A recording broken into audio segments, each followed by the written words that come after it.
I've made a master stock video before, but I don't think I went into the fine details of how to properly make it, so let's actually just do that today. Even though it's called a stock, it's actually like a braising liquid that you just cook with. You're not actually supposed to drink it. You're supposed to just use it for cooking. Sometimes you can use it as a little bit of a sauce, but you're really meant to keep it as long as you can. Eventually, the more and more things you cook in it, the richer it's going to get. Most commonly, you can cook a chicken in it, but you can also cook beef or lamb or duck or pork.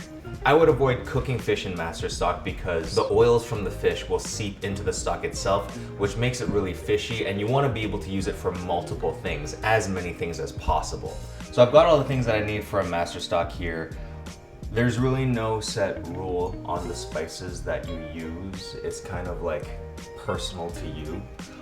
There are a couple that are most common: cinnamon, star anise, bay leaf, pepper, and coriander. But then after that, it's kind of like whatever it is you'd like to put in it. Basic aromatics that we would use would be all of the green onion as well as ginger. For the sake of this video, I'm gonna add allspice, Chinese licorice root, and black pepper. Now for the base of the master stock, we need soy sauce. This is a dark soy sauce, and this is a light soy sauce. We're using Chinese soy sauce for this, as well as sugar. And just a basic chicken stock, I would use the store-bought stuff. Don't use the homemade stuff because that's you're not really gonna taste a lot of nuances when you're combining it in with all of this stuff and then cooking it down.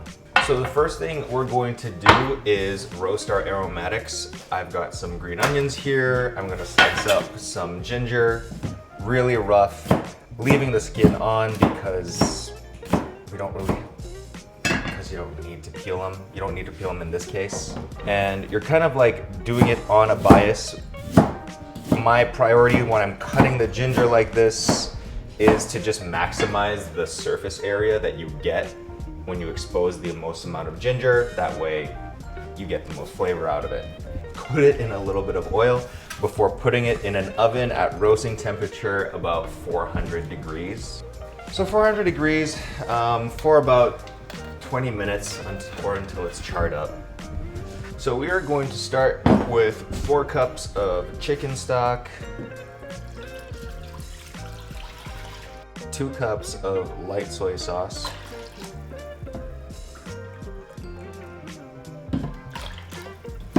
and 2 cups of dark soy sauce. Oh God, don't spill on me.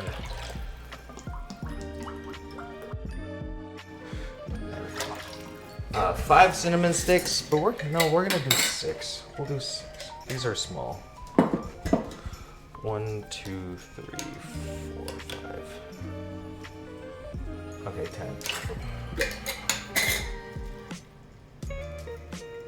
10.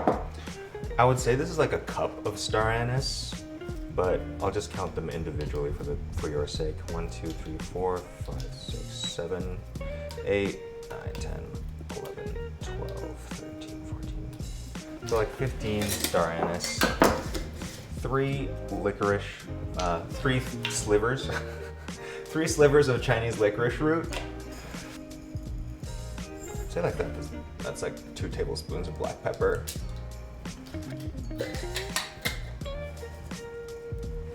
Same amount, like 2 tablespoons of allspice.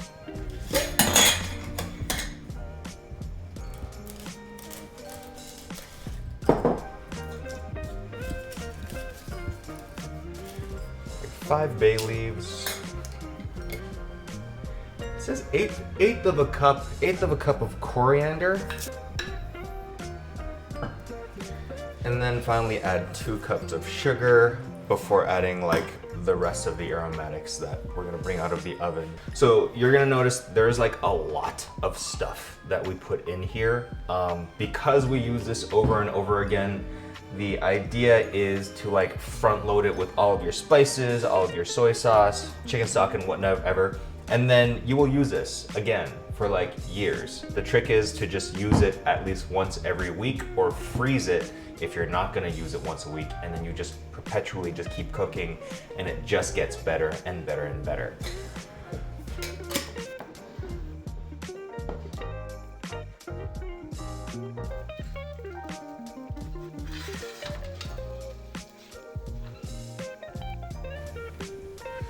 All right, just add these in.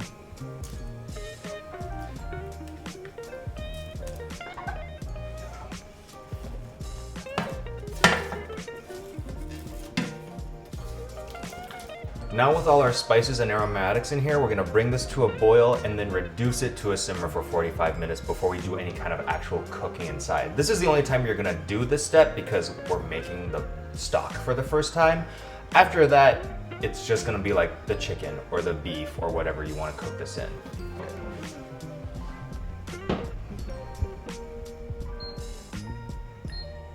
So by now we've been simmering this for like 45 minutes, an hour. I don't know, I really lost track of time, but it smells amazing. It smells super sweet, spicy, not like hot spicy, but like it's full of spices spicy. It smells super, super rich. And we are going to remove these spices and aromatics and actually cook something in here now.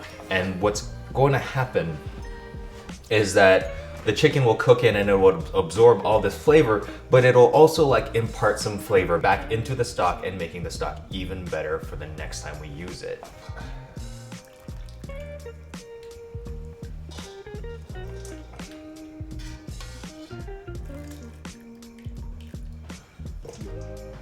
So I have here a little chicken that I will poach in here on low heat. I'm also gonna cook it in with tons of onions.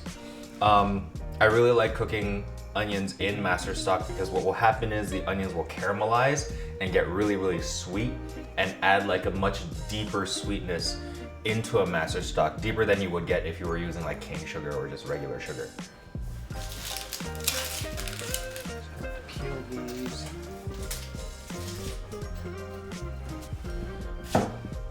So with the onions, I want to have them kind of like just a rough chop. No, a rough slice. When onions are cooked, I kind of like them stringy, almost like a French onion soup type thing. So we're just gonna do that and add them right into the stock.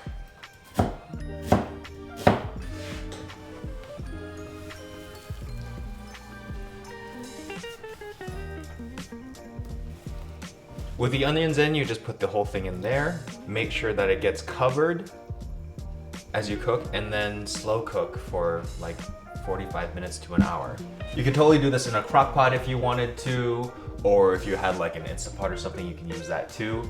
If you were gonna do this on a stovetop, just make sure that it doesn't ever like get to a boiling temperature. You just want it to have like consistent little bubbles for that amount of time. Otherwise, you're gonna overcook your chicken. And then after like 30 minutes, after 15, 20 minutes, you wanna like actually turn the chicken over so that it gets like full coverage on both sides. Totally forgot about that.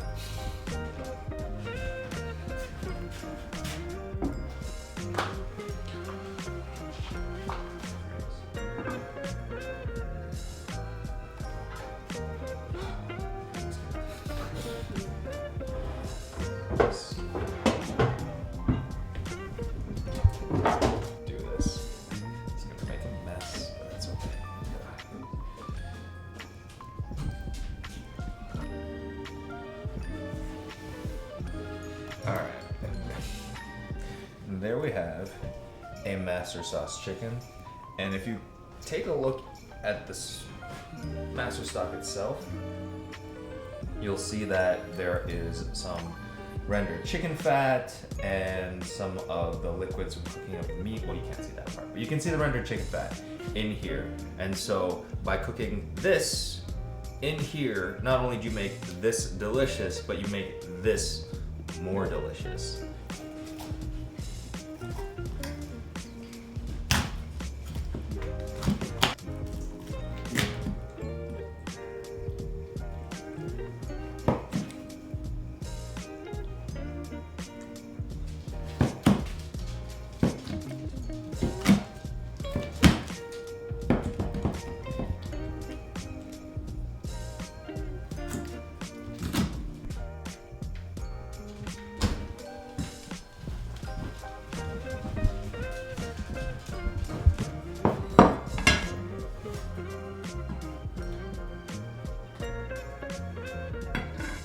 For as small as this chicken was, this is a huge breast.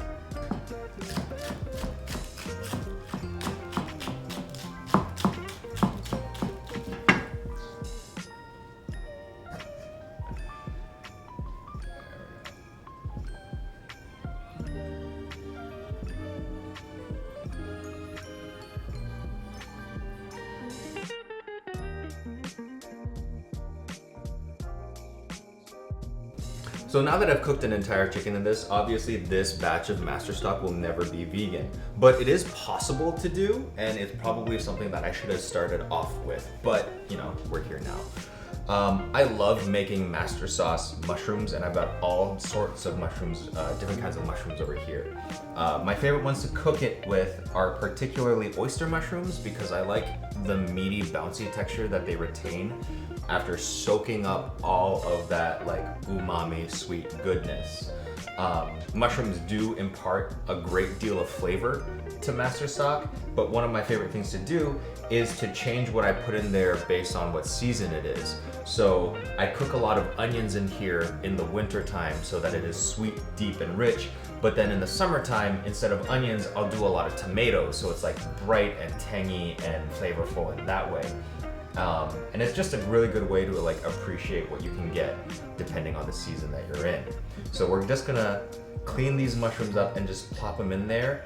And because of the way mushrooms are, you can't really overcook them, or it's really hard to overcook them. So you can just let these things just boil in there as long as you need, or simmer in there as long as you need, and they'll just be ready.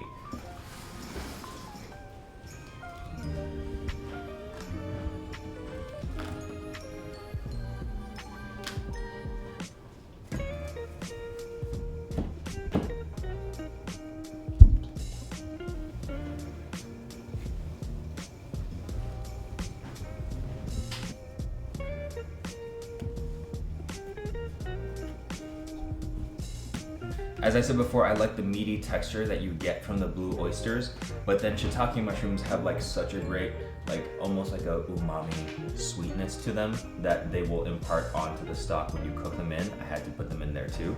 So these are the two that I'm gonna put in, and you know, as we said before, structurally speaking, mushrooms are almost impossible to overcook. They're not like meat or vegetables. They just kind of like are done and they just stay done. So it's a really great beginner thing to do with this. With the chicken, we have really had to pay attention to the amount of time when we flipped it to make sure that it was juicy. But with mushrooms and making master stock mushrooms, you can just like kind of put it in there, and if it boils over a little bit, or you just like leave it on there for too long, it's gonna be okay. I like to keep it in my fridge and have it as a pre-stewed mushroom so that I just have them in my fridge whenever I want something. So I can put them over noodles or over rice or in a salad, whatever, like, or as a side to anything. These keep great in the refrigerator and they like taste amazing. So we will do that now.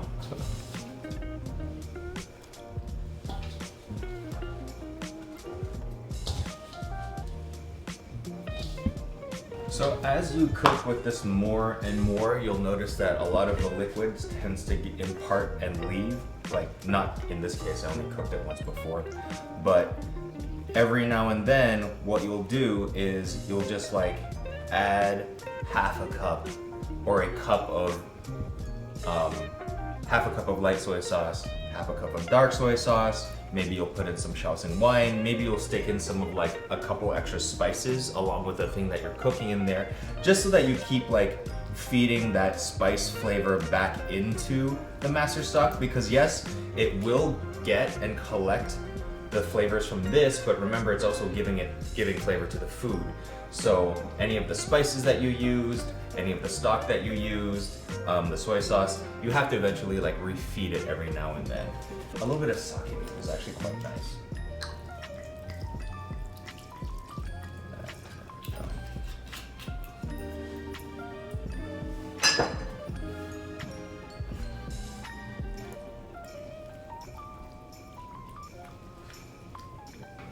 If you are gonna boil it, if you are just gonna bring this to a boil, do it uncovered so you can watch it, because this will foam and this will boil over. And if that gets onto your heating element, it's not gonna break anything. It's just gonna make a really bad mess and be really hard to clean up. So, yeah. As long as you use the master stock like once a week, you won't have to freeze it. But if you're gonna leave it more than that, you should cool it down and then stick it in your freezer, and then it'll keep for like 3 months before like you should use it again. But there are like stories and restaurants in Hong Kong where they have like signs that say that they have used the same stock for like generations. Whether or not you can taste all of that, I don't know. But it's a great story, and it's like in a category of things called perpetual stew. So it's not really, so this is not the only version of this that exists. There are like lots of other cultures that have a version of a stock that doesn't end, that you just keep using and using and using. This is just really great because, you know, it's not a soup that you eat, it's one that you just strictly cook with, and you can also like drizzle on a little bit as a sauce. But yeah, stuff is great. So if you didn't use any chicken stock or cook a chicken in here, this would have been 100% vegan, and it's still delicious because all of the flavor comes from mushrooms. So this is great, and spices. Oh, that's hot.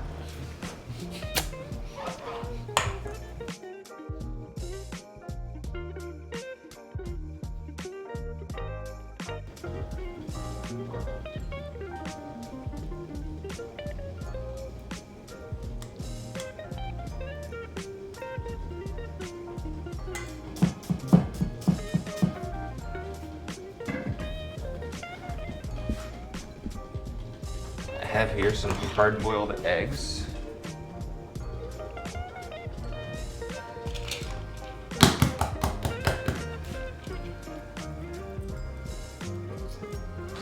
So now never while it's cooking, but once you're like done with your master stock, and once the master stock is still, and when it's still warm, you can put in a cooked egg and let that like soak in there.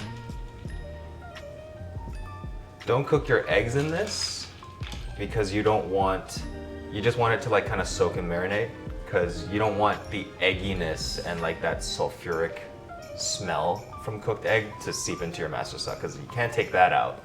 So you just want to be like really gentle and give this some time to like soak into the eggs and not let like the eggs seep back into the stock. So not too long, but it's still really delicious.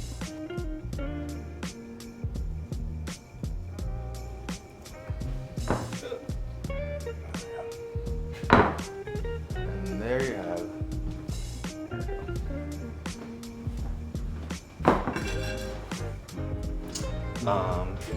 Two ways. As fungi.